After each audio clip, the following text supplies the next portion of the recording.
কি রে বাবা, কোথা থেকে ছুটে এসে ব্রেক মারলি এখানে? বাবা, ওসব কথা ছাড়ো, আগে আমাকে একটা বড় ঘুড়ি বানিয়ে দেবে নাকি বলো। সে কি কথা, হঠাৎ করে ঘুড়ি ওড়ানোর খেয়াল মনে কি করে আসলো শুনি?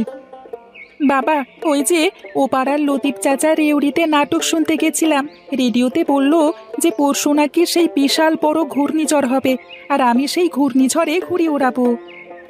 বলিস কি রে, ঘূর্ণিঝড়? কোথায় তোর লতিফ চাচা? আরে বাবা, লতিফ চাচার কোথায় থাকবে, আছে তার ডেরায় বসে। এই চল চল বাবা, তাড়াতাড়ি চল, গিয়ে দেখি কি হয়েছে। না বাবা, আমি আর এখন দৌড়াতে পারবো না, আমি হাঁপিয়ে গেছি। বেশ বেশ, আয়, আমার কাঁধে চাপিয়ে নিয়ে যাচ্ছি তোকে।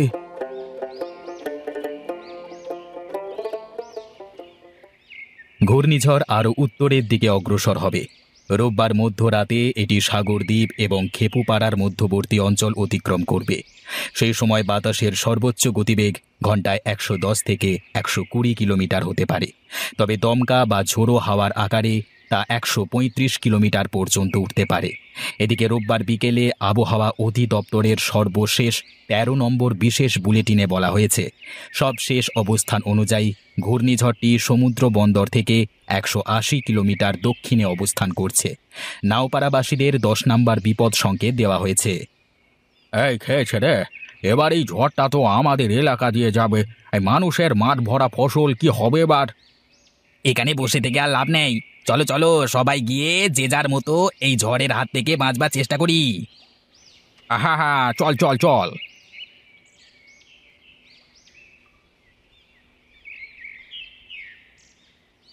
কি ব্যাপার লতিফ ভাই, কি হয়েছে? সকলে হুটোপাটা করে কোথায় যাচ্ছ? কোথায় আর যাব, পরশু বিশাল বড় ঝড় হবে, ঘূর্ণিঝড়। যা বাড়ি গিয়ে ঝড় মোকাবিলা করবার ব্যবস্থা কর। বলো কি গো, এবার কি আমাদের গ্রামের উপর দিয়ে যাবে নাকি ঝড়টা? হ্যাঁ রে হ্যাঁ, তাই তো বলছে আবহাওয়া অধিদপ্তর। হ্যাঁ, সবাই যা, বাড়িতে গিয়ে তাড়াতাড়ি করে সব পূর্ব প্রস্তুতি গ্রহণ কর, যা যা যা।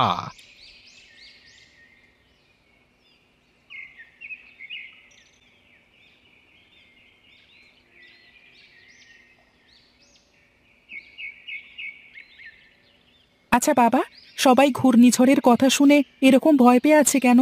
ঘূর্ণিঝড়ে তো ঘুড়ি ওড়াতে হয়, তাই না বাবা? তোমাকে কে বলেছে যে ঘূর্ণিঝড়ে ঘুড়ি ওড়াতে হয়, পাগল ছেলে একটা? কেন বাবা, কে আবার বলবে? আমার বন্ধুরা সবাই বলেছে যে ওরা ঝড়ে ঘুড়ি ওড়াবে। না বাবা, ঘূর্ণিঝড় হলে মানুষের ঘর বাড়ি সব বাতাসে উড়িয়ে নিয়ে যায়, গাছপালা সব ভেঙে যায়, উপড়ে যায়। তাহলে খুব বিপদ বাবা, মানুষের ঘরবাড়ি ভেঙে গেলে মানুষ থাকবে কোথায়? আর গাছ ভেঙে যদি মানুষের ঘাড়ের উপর পড়ে তখন কি হবে?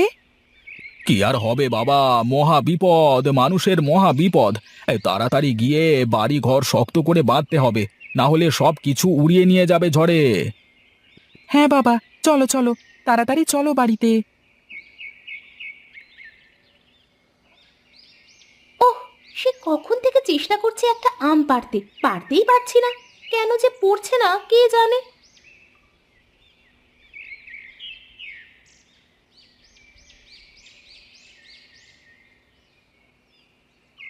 কি ব্যাপার গিন্নি, কি করছো? আম পাড়ছো মনে হচ্ছে। হ্যাঁ গো, ডাল রান্না করব, তাই ভাবলাম একটু আমের টক দিই ডালে, তাহলে ভালো লাগবে। একটা দুটো আম পেড়ে আর লাভ নাই গিন্নি, আম গাছটা কেটে ফেলতে হবে, বুঝলে? কেন গো, এই ধরা ফলের গাছ কি কেউ কেটে ফেলে নাকি? হঠাৎ এমন উদ্ভট চিন্তা তোমার মাথায় কোথা থেকে আসছে? না বাবা, এই গাছে কত ভালো আম ধরে, তুমি কেন এই আম গাছটা কাটবে? কেটো না, এই আম গাছের আম খেতে আমার খুব মজা লাগে। আরে গিন্নি, পরশু বিশাল ঝড় হবে, গাছটা এমনিতেও উপড়ে যাবে ঝড়ে। আর গাছটা যেভাবে আছে, উপড়ে গেলে একদম আমাদের ঘরের উপর পড়বে গাছটা। তাহলে তো আর কিছুই করবার নেই, কাটতেই হবে। তবে শোনো বাবা, আমার স্যার আমাকে বলেছে একটা গাছ কাটলে 3টে গাছ লাগাতে হয়। তুমিও এই গাছ কেটে আরো 3টে গাছ লাগাবে, কেমন? আচ্ছা বাবা, তাই হবে। আমি 3টে ভালো আমের চারা এনে লাগিয়ে দেবো, ঠিক আছে? আচ্ছা বাবা, ঠিক আছে, চলো এখন গাছ কাটি। যাও তো গিন্নি, তাড়াতাড়ি যাও, গিয়ে ঘরের মধ্য থেকে কুড়ালটা নিয়ে এসো, গিয়ে যাও। হ্যাঁ হ্যাঁ, যাচ্ছি গো যাচ্ছি। ততক্ষণে তুমি তুমি দুটো আম পেড়ে দাও তো আমাকে। হ্যাঁ গো, হ্যাঁ দিচ্ছি।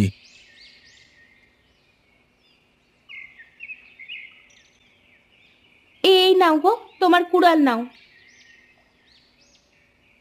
আরে এই নাও তোমার আম।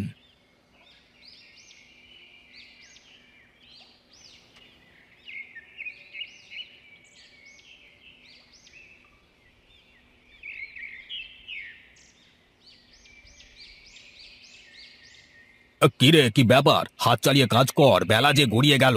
শুনিসনি কালবৈশাখী ঝড় আসছে? আরে কাল বৈশাখী নয়, ঘূর্ণিঝড় আসছে সব লন্ডভন্ড করতে। আরে হ্যাঁ রে হ্যাঁ, ওই হলো আর কি একটা। দুটি তো ঝড় নাকি? আরে তাড়াতাড়ি হাত চালিয়ে কাজ কর, না হলে একটা ফসল এবার ঘরে উঠবে না। আর ঘরে রেখেই করবেনটা কি শুনি? এই ঝড়ে কি ঘর নিরাপদ আশ্রয় হবে নাকি? হবে হবে, কেন হবে না? অবশ্যই হবে। আরে তোদের যে কাজ দিয়েছি সেই কাজ আগে মনোযোগ দিয়ে কর, তারপরেরটা পরে দেখা যাবে। আর আমি একটু বাড়িতে যাচ্ছি, কেমন? আচ্ছা, ঠিক আছে, যাও।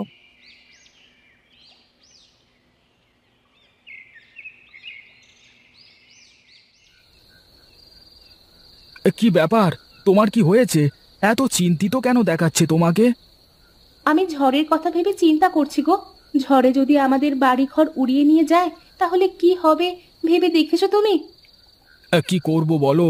ঝড় হলে তো আর ঠেকানো সম্ভব না। যা হবার তা তো হবেই।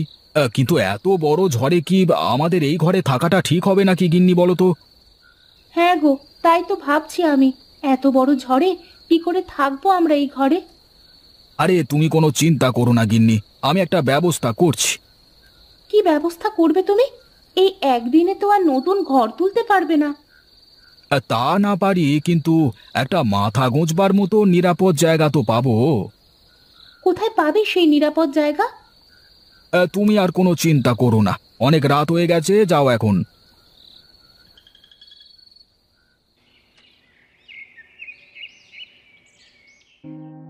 তাহলে কি সিদ্ধান্ত নিলে সকলে মিলে? কি করে বাঁচা যাবে এই ভয়ানক ঝড় থেকে? যদি গ্রামের সব লোকেরা মিলে একটা নিরাপদ জায়গাতে আশ্রয় নেওয়া যায় তাহলে কিন্তু বেশ ভালো হবে। বুদ্ধি তো খারাপ না, কি বলিস নিতাই? হ্যাঁ, আমার এই ব্যাপারে কোনো মতামত নেই। বুদ্ধি খারাপ মনে হচ্ছে না, করে দেখাই যাক কি হয়। হাত গুটিয়ে বসে থাকবার থেকে কিছু করবার চেষ্টা করাও তো ভালো, তাই না? হ্যাঁ, তাহলে চল কাজটা শুরু করা যাক। গ্রামের ফাঁকা মাঠের মধ্যে সব গ্রামবাসীরা মিলে বৃষ্টি আর ধুলোবালির হাত থেকে বাঁচতে একটা মাথা গোঁজবার জায়গা তৈরি করি, চ। আচ্ছা ঠিক আছে, তাই হোক তবে। তাহলে একটা কাজ করা যাক। জমিদার মশাই, গ্রামে ঘোষণা করে দিই যে আপনি সবাইকে মাঠের মধ্যে উপস্থিত হতে বলেছেন। সে তো বেশ ভালো কথা, তাহলে তাই করা হোক। হ্যাঁ হ্যাঁ, যান, সবাই গিয়ে গ্রামবাসীদের সবাইকে বলে দিন।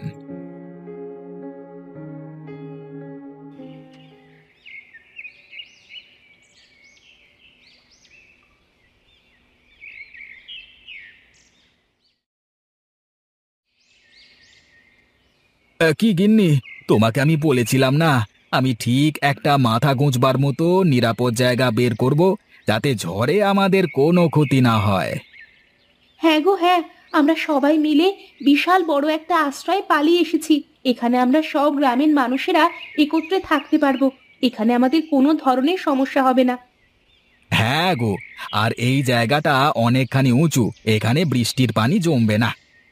হ্যাঁ গো হ্যাঁ।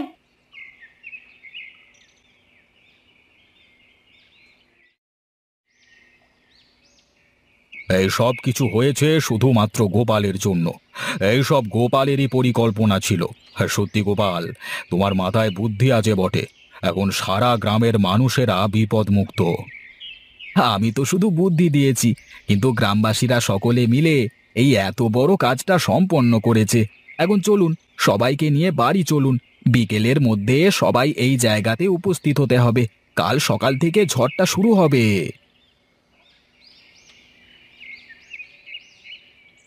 শোনো শোনো শোনো, গ্রামবাসীরা সবাই শোনো। আর কয়েক ঘন্টার মধ্যে গ্রামে প্রবল ঝড় বৃষ্টি শুরু হবে। এই ঝড়ের মধ্যে গ্রামে থাকলে প্রাণের শঙ্কা থাকতে পারে। তাই সবাইকে মোড়ল মশাই আদেশ করেছেন সবাই খুব তাড়াতাড়ি নিজেদের ঘরবাড়ি ছেড়ে আশ্রয়স্থলে উপস্থিত হতে। আপনারা সকলে অতি দ্রুত আশ্রয়স্থলে চলে আসুন।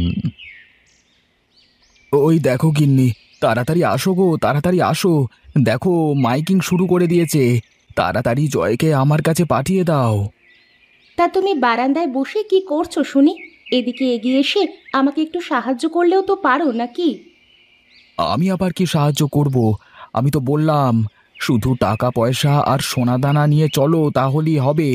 তুমি আবার দেখছি হাঁড়ি পাতিল চাল ডাল সব বেঁধে নিচ্ছ। বলা তো যায় না যে কখন কি হয়। যদি 2-3 দিন থাকি তাহলে খাবে কি শুনি? আরে বেশি ঝড় হবে না, একটু হয়ে থেমে যাবে আর আমরা বাড়ি চলে আসব। সাবধানের মান নেই, কি হবে বলা দুষ্কর।